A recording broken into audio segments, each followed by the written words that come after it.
Hey everyone, Doll83 here from the Dollhouse, which is kind of a mess right now. I'm kind of moving things around and redoing my living room, so please forgive the disaster that you see happening behind you. Also, I want to apologize. It's been over a month since I posted video. Life did as it does and kind of took over a little bit. I was in a musical. Um, and so that took up a lot of time. Plus, my husband's currently deployed, so I've got two little dolls that I'm chasing around. But I am back. I am back, and I am super excited to give my review of the film Annabelle Creation. I just had the privilege of getting to see the early screening of it with my best friend, Danny, on his birthday. Danny from Comic Books and Cocktails. I he treated me on his birthday to go see Annabelle Creation, and this is my review. So, I saw the first Annabelle film when it came out, and I was not impressed. I just felt like, from a filmmaking standpoint, the pacing was just a nightmare. But the story, too, was kind of my same argument that I had with the first Conjuring film, was that it kind of felt like at certain places they were just kind of trying to rush to tell the rest of the story. I did not feel that way about the second Conjuring film, loved it, as well as Annabelle Creation. And when you see it, you'll actually, if you've seen both films, once you get a chance to see Annabelle Creation, you'll see where they tie in the Conjuring film, the second Conjuring film. I don't want to give too much away, but you are going to see a couple of, you'll see Crooked Man alluded to, as well as The Nun. Both films that are in pre-production right now with Blumhouse. Both films I'm super excited to see. Anyway, so, my review of Annabelle Creation. The film starts off a little slow. Once they give you the initial kind of, okay, what happened to then prompt the other events. I will say it's a little slow there for a minute, but once things start going, it's one thing after another, and it's awesome. And the pacing argument I had in the first film, definitely not there with this one. It not only is it paced well, but the story is just out of this world awesome. Like I said, they do tie in the other films. They do give a little bit of, I don't know, well, yeah, I guess it would be foreshadowing, because Annabelle Creation happened long before a lot of the other events of the other films. So technically, I guess it would be foreshadowing, because it's not an event that happened after. Never mind. Y'all are smart enough to understand what I'm trying to say. I haven't had coffee this morning. This is actually, I'm filming in the morning because I wanted to get it done, because it's been so long, and I love doing these. It's been such a crazy month that, it's just, yes. If you have a life, even if you don't have a job like myself, but you have a life, you understand that sometimes it gets in the way. Anyways, oh, and I also want to apologize if you hear a low rumbling sound. Apparently, the utility guys are working on stuff outside today. Everything's happening, but I wanted to get this episode done. Alright, so back to my review. It's got the scares. It's got jump scares that actually, I've seen so many horror films and I know the formula so well that I've gotten to where I can almost see when a jump scare is going to happen. This film got me a few times, and it was done well. And also, I was super excited to see one of my absolute favorite actors, who I have not seen in a while, Anthony LaPaglia, and he played a character that you don't, I think a lot of us, especially right around my age, I'm almost 34, so we remember Anthony LaPaglia from So I Married an Axe Murderer. We remember him from Empire Records. Those are the films we remember Anthony LaPaglia from. And so, in this film, he plays a toy maker, a grieving father, grieving husband, and his character is he doesn't overdo it, as is Anthony LaPaglia's MO, kind of thing. He's never one of those actors that tries to steal the scene. He's not that kind of guy. He comes in, he does his job, and he does it well.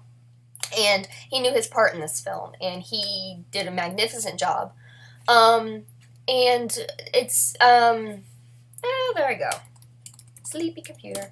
Anyway, It's just really well done. It's the premise is just give you a little backstory on it. Of course, Anthony LaPaglia and his wife. If you've seen the trailer, you see where he's by his truck fixing a flat tire, and their daughter is hit by a car. That prompts the ghost portion. Of course, her ghost does not come back. It is something pretending to be her ghost. She's dead and gone, and has moved on to the light. But it's an evil being playing on these grieving parents. Well, cut to several years later, and they miss the noise, the laughter in their home, so they open the home to a Catholic charities orphanage for girls. And so 6 girls move into the house. And that's when the doll reappears. You'll see how. I don't want to give it away, but it was tucked away. And things start to happen again. It just, I'm looking forward to getting to see everyone else's take on the film. Again, this was a press screening, an early screening, so I don't think it comes out for, I'll post the date that it comes out below. I unfortunately didn't, actually, I'm on my computer. It's not like I can't look it up right now while I'm chit-chatting with you guys. But yeah, sorry, like I said, haven't had coffee. Trying to make my brain work without caffeine is not a, August 11th. Okay, so it's going to be coming out here in just, let's see, what is today? Today's the 21st of July, so it's going to be coming out here in a couple of weeks. I definitely encourage you to go see it, especially if you didn't like the first film.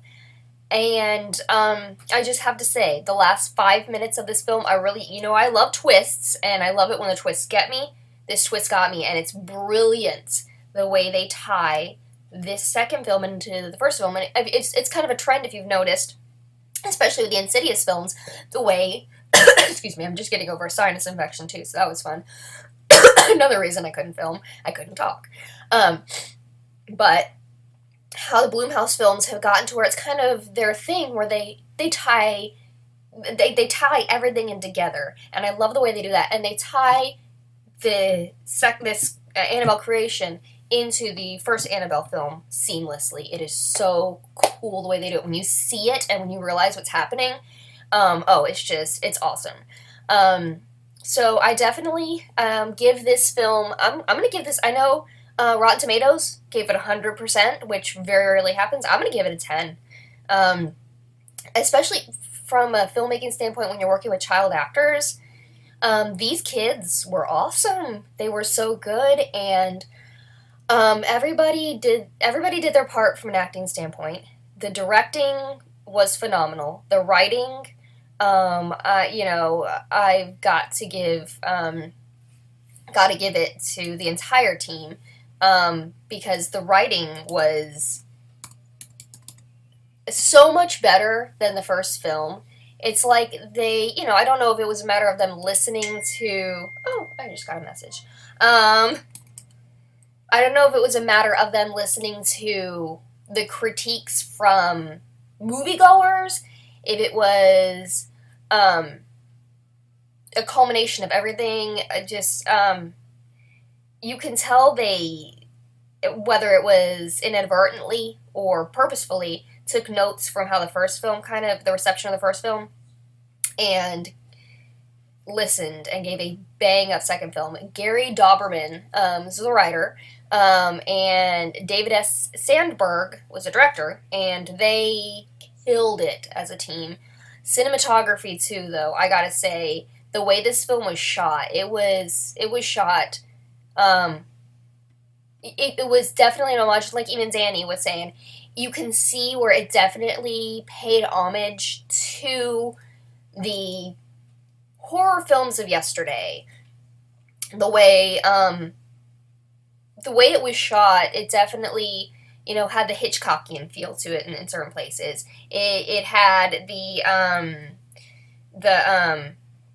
Wes Craven kind of. You can see the different how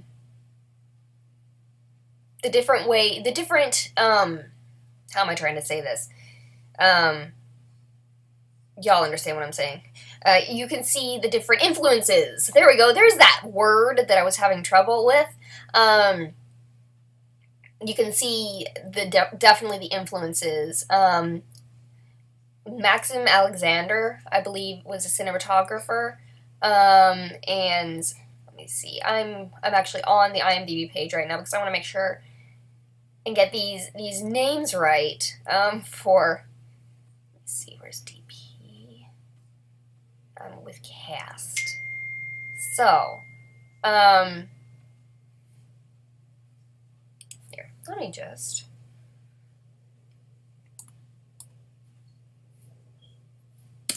Somebody's really trying to get a hold of me on my phone, but they're gonna have to wait.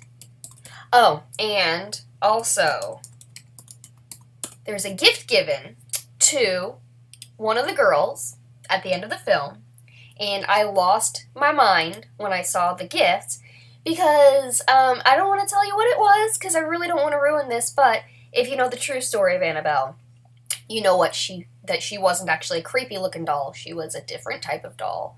If you know what kind of doll she was, then you're gonna kind of have an idea. If you don't look it up. Go watch the film. Yeah, watch the film and then I guess you wouldn't be surprised. Well, obviously you can tell it's been a minute since I've done one of these. Yes, Maxim Alexander cinematography. So, and yeah, it was just James Wan's productions are getting. I've always enjoyed James Wan's productions. I feel like he has a real love for film, and he has an understanding of what the filmmakers are, or of what audiences are looking for, and what audiences enjoy. And I feel like he listens to his audiences, because as a producer, still everything has to go through him. The writer does his job, and he did it magnificently. The director did his job magnificently, but then it's got to go to the producers. And James Wan's productions, I'm kind of always in awe of how even his films that I didn't care for as much, like even The Conjuring, even though I wasn't crazy about The Conjuring, even though I wasn't crazy about the first Annabelle film, I still have an appreciation for how the entire team did them. So I'm gonna go have some caffeine now. I apologize, this is a short episode. I will probably do another Annabelle episode in the near future, just because it was such an awesome film, and I want to do, since this is a show about dolls, I definitely want to do my own countdown of my favorite doll films, because I've seen all of them with the exception of Magic, which I need to see with Anthony Hopkins. I want to see that. After I watch that, because I do consider ventriloquists part of the doll genre. They are an inanimate object made of wood with eyeballs that creep people out. So, be watching for that. But my next episode, to prepare you guys, is going to be a countdown of my favorite zombie films, in honor of the father of zombies. We lost George A. Romero last week. He was a man who not only did he give us the zombie genre as we know it now, I mean, he's the one who made zombies something for people to want to watch and, be creeped out by. But two, George A. Romero showed the filmmaking industry, and especially new up-and-coming filmmakers who had a love of horror, that you don't need millions of dollars to make a really awesome horror film. If you've got a good story, you got good actors, you got somebody who knows their way around a makeup kit, because you can use a basic makeup kit. If you're somebody who's incredible at visual effects like my man Guillermo del Toro, you give them a basic makeup kit and they can give you a scary fucking zombie. When you've got a team together who have a love of film, who have a love of the macabre, you can make an incredible horror film for a low budget and create a legacy. And that is what George A. Romero did. And so, in the near future, we will definitely have a zombie-based episode. Now, I will admittedly say zombie Zombie films are not altogether my favorites. Everybody's got their niche, and zombie films, I mean, right now we're kind of in a zombie craze. We went through the vampire craze, the werewolf craze, now we're in the zombie craze. And so I feel like when you get bombarded with a lot of it, it kind of loses its mystique. But I have a feeling zombie stuff is going to, as it kind of wanes, there's going to be more original material coming back out of the zombie genre, and I feel all of that is influenced by George A. Romero. With that, thank you for watching, thank you for being patient, and thank you for coming back and watching. I know it's been a long time. You guys are not going to have to wait a long time for my next episode. So keep watching, keep clicking those likes, keep clicking the little bell down there, make sure it's got the little notification doohickeys around it so you know when my next episode is up. And thank you guys for watching. Without you guys watching my little show, it would just be me talking to my computer. So go ahead and check this out. Check other episodes out. If you're new to Dolly Bauchery's Super Creepy Horror Show, check out my other episodes. And hold tight because I will have another episode coming up in the next couple of days. So you guys, stay creepy, and when Annabelle Creation comes out on August 11th, don't forget to go see it because it is well worth your money, your time, your sitting in a movie theater seat. Hopefully you'll go somewhere comfy where they serve food, and you won't have to deal with the same audience that Danny and I had to deal with. Loud people, if you feel like you need to be loud and obnoxious, just wait until the movie comes out on video, on Netflix, on Hulu. Watch it at home, because being an asshole because you think you're hilarious is just... Luckily, this movie held its own, so you weren't able to ruin it for us, but you may have ruined it for somebody else. And even though that was a press screening and a lot of people were given the tickets, that's not always the case. Sometimes people have spent their own money. People spend money on snacks and whatnot, and movie theaters aren't cheap. So you may very well have ruined somebody's viewing experience. So if you feel like you need to be loud and obnoxious, wait until the movie comes out and watch it at home. Don't ruin somebody else's movie watching experience. That's my soapbox. You guys have a nice day.